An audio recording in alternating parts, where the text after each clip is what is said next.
Let me confess, I have had very bizarre episodes of engagement. I kid you not. Absolutely bizarre. I know people normally do this when they are going to go on the knee and pop the question and give her a ring, whether it's gold or whatever it is. They do plan for it and so on, but that besides the point. What happens when you engage her? It means that you guys are exclusive one to another. No third party, no outside party, and so on. You are letting all the others off and you are concentrating on this one. In the episodes, we've been discussing the idea of yanking ourselves out of the definition of joblessness. And I'm going to connect this today to engagement.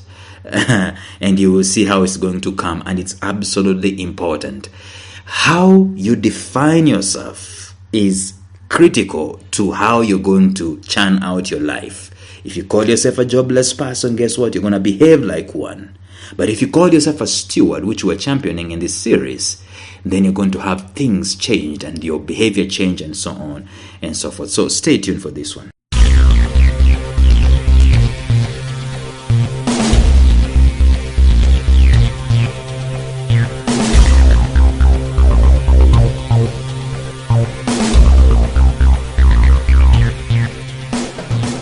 Welcome to the Life Signatures podcast with Lawrence Namale.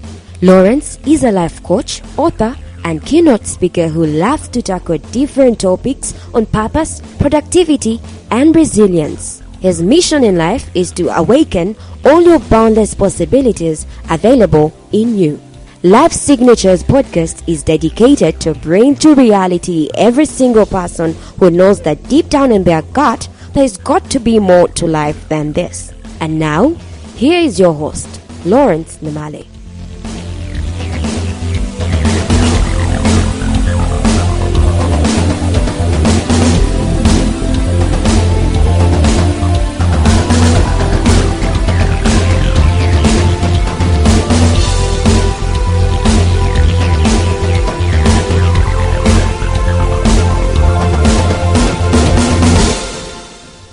To be honest, when it comes to engagement, I have seen bizarre things, not just in my life, but I've seen bizarre things out there, even on social media, where someone arranges to engage his beloved and they are doing it publicly.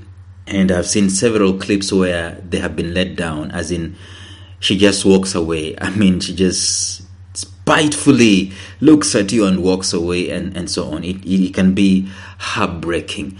But the essence of engagement is important because what it communicates focus, it communicates singularity, it communicates single-mindedness, it communicates attention.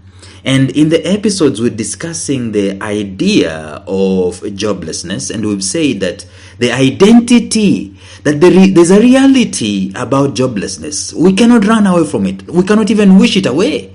There is a reality about it.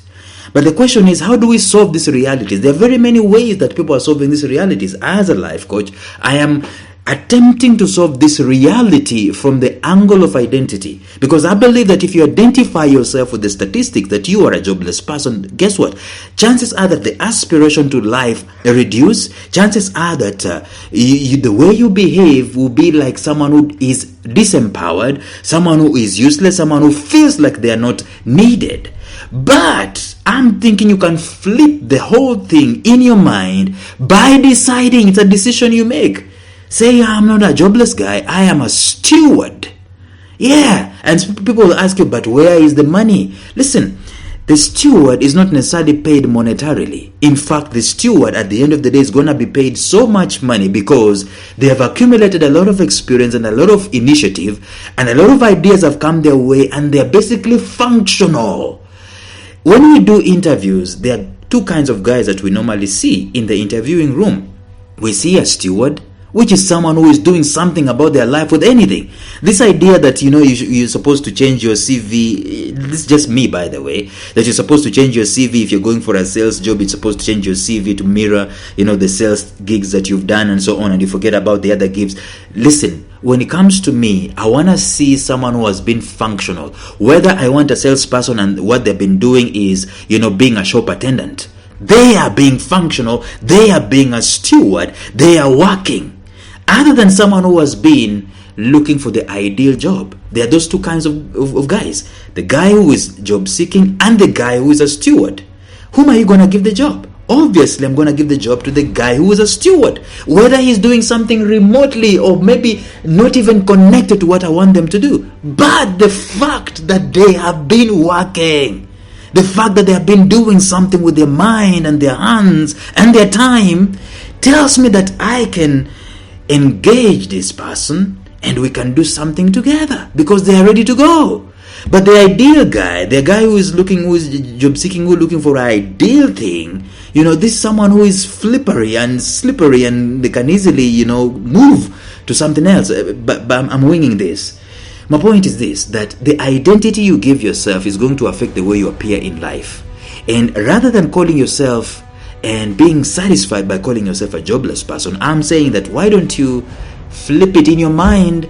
Someone does not even need to tell you, or you don't need to be telling people, guess what, I'm a steward. No, just flip it in your mind, draw a line in the sand and say, I am a steward. Even if it's an affirmation you're going to make, I am a steward, changes everything than I am a jobless person.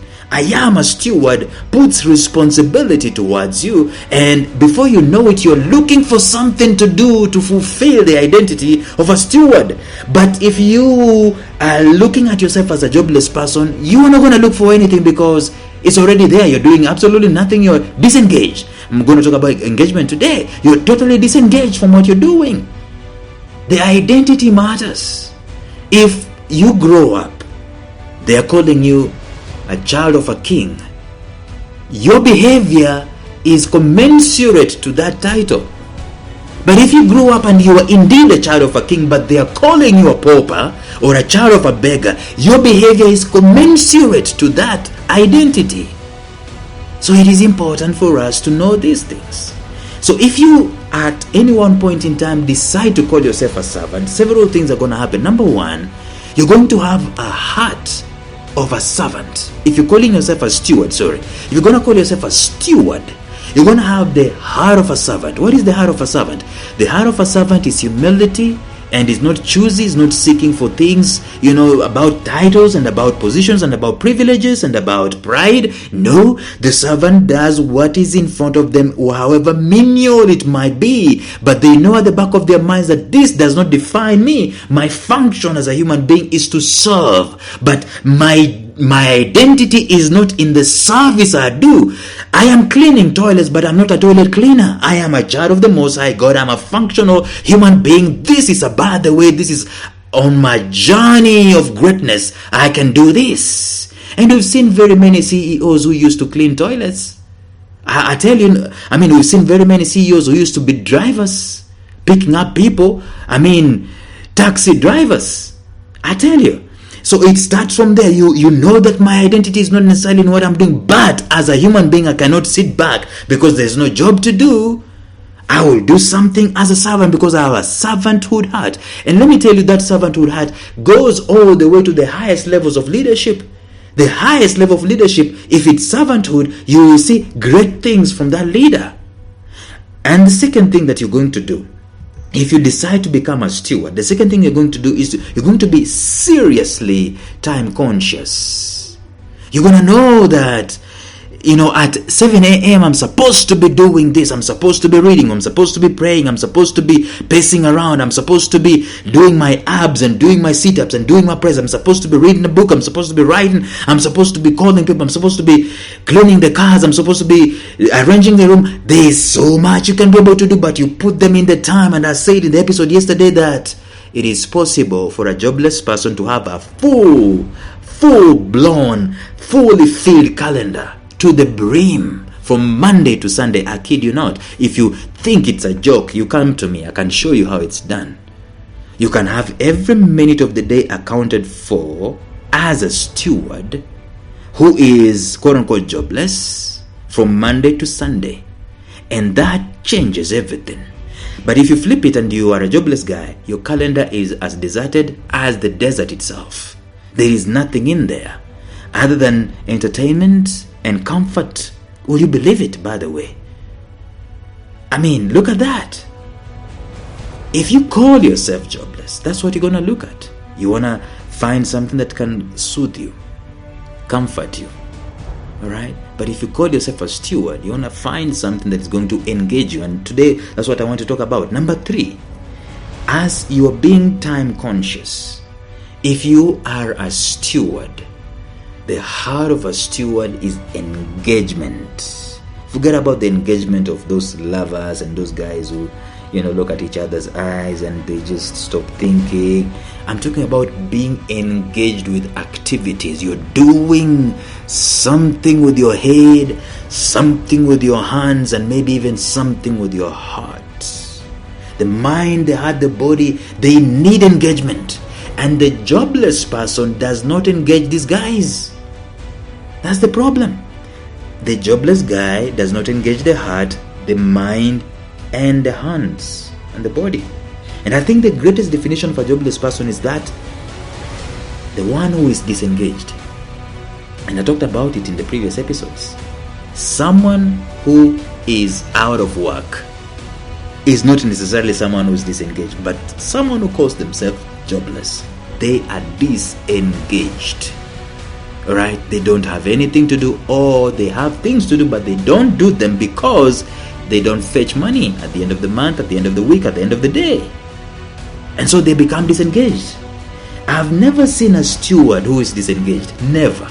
Even if they are not paid, even if they are not earning, they are engaged. And the engagement of the heart, engagement of the mind, engagement of the spirit, engagement of the body is what grows someone. And like we said yesterday in the episode, that it is that engagement that creates the opportune time for you to get the job that you're looking for, to get the breakthrough in money that you're looking for. It comes through engagement. There is so much you can do daily to make sure that you are engaged.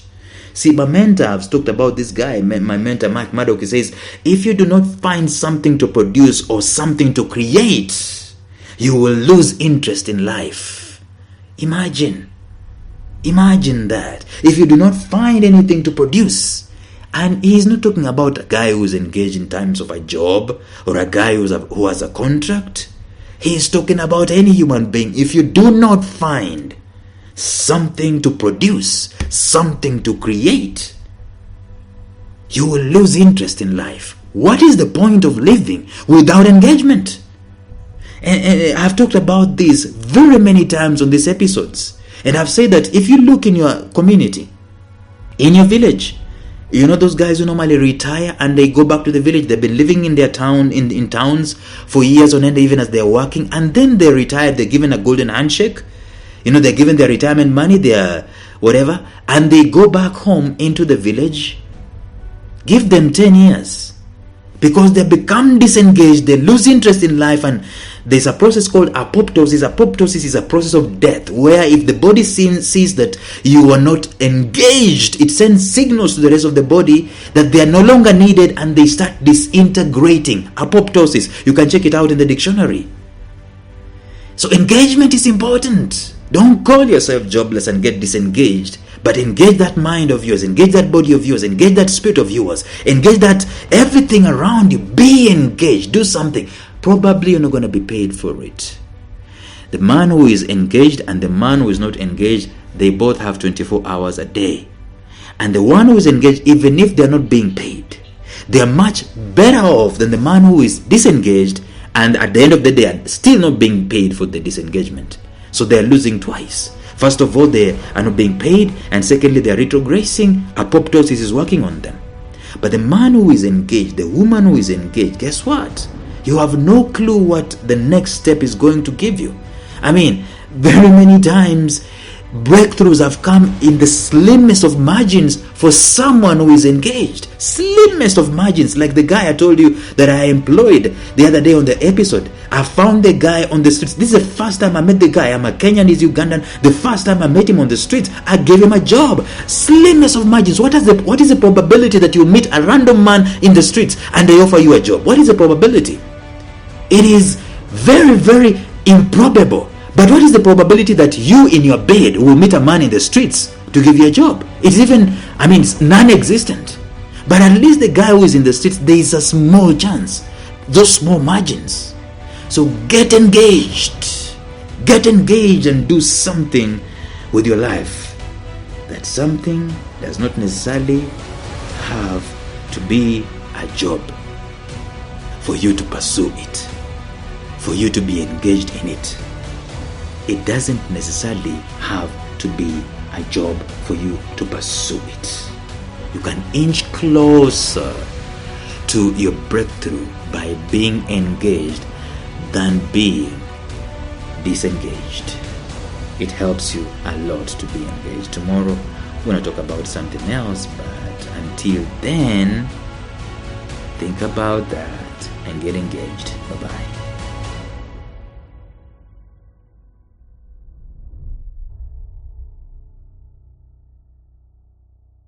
A special shout out to my mentor Jeffrey Howard of Visionary Business University, found at mastermindmentor.com, who has graciously provided me with the soundtrack and the introductory track to this podcast. Thank you, Jeff. Thank you for listening to Life Signatures Radio. If you enjoyed today's show, subscribe to Life Signatures Radio on iTunes, Stitcher, or visit our website at lifesignatures.libsyn.com. Life Signatures Radio, fresh, clean, and inspiring.